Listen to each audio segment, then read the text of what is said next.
Ukraine says around 42,000 people are at risk from flooding after the destruction of the Kakhovka Dam. President Volodymyr Zelensky says the evacuation of people and provision of drinking water are top priorities in the region. Russia's state media reports that at least 7 people are missing. Kiev and Moscow have traded accusations over the collapse of the facility, and both have denied responsibility. UN Chief Martin Griffiths has condemned the action. The destruction of the Kakhovka hydroelectric power plant dam is one of the most significant incidents of damage to civilian infrastructure since the start of the Russian invasion of Ukraine in February 2022.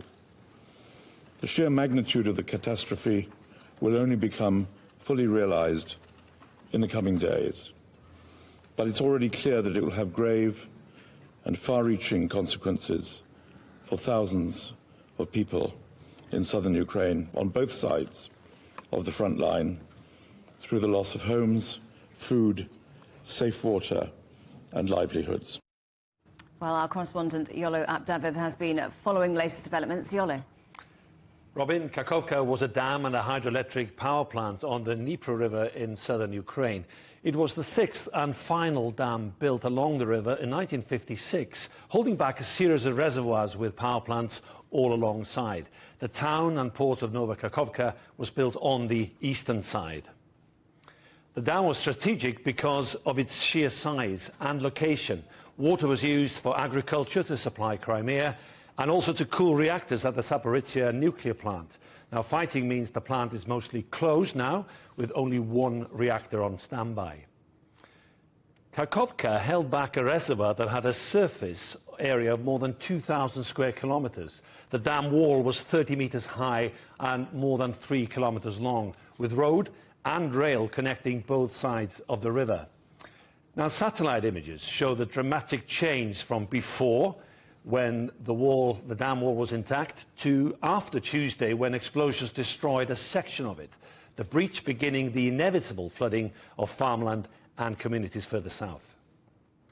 Especially 70 kilometers down towards Kherson, and villages, towns and villages, as well as agriculture and industrial facilities all along the riverbanks are flooded. Now, dozens of settlements are at risk, and tens of thousands of people may well have to be evacuated throughout this region. So, Yolo, you're telling us about flooded homes, factories, and also fields, wide areas affected. So what's next for those affected regions? How important are the next 48 to 72 hours? I think it's going to be crucial, because it's not just an area that's been flooded. It's also an area that needs humanitarian help. And there are probably towns and villages on both sides of the river that have been affected. And equally, it's a problem not just for the Ukrainian government in Kyiv, but the Russian authorities also, which are controlling the eastern side of the river, especially in the Kherson region. So there will be, according to the Interior Ministry of Kyiv, 10 towns and villages on the western side and 9 on the eastern side, which will need immediate help. Now, we know that now, so there'll be a rush to try and get, obviously, aid from both sides, but also possibly international aid. And all that, remember, in a war zone. It is still a fighting area. There are still drone strikes, artillery, and intense fighting further to the east. And do we know who was responsible for the explosion? Well, it depends who you talk to. If you talk to the Ukrainians, they blame the Russians. If you ask the Russians, and they say this is down to Ukraine. And that's the problem, because when the ambassadors of both countries met in the Security Council of the United Nations in New York, they both said that this is a criminal act. They both said this is an act of terrorism. They both called it an environmental disaster. But actually, the problem is they're blaming each other. We even had President Putin this afternoon saying this is a barbaric act. There is agreement about what's happened, it seems, but there's total disagreement who's to blame. And whether indeed, they will accept blame, it's highly questionable, but the focus will be on the environmental help that will be needed here. What are the potential ecological damages to the area, and how soon can that be averted? At the same time, it's a war zone. At the same time, tens of thousands of people potentially have to be helped.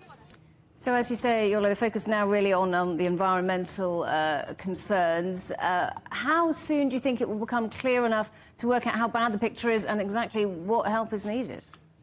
In one sense, the breach of that dam was quite small, a few hundred metres, rather than the entire 3 kilometres of the wall. But the water has been funneled through that small area. It takes time for that water to flow down.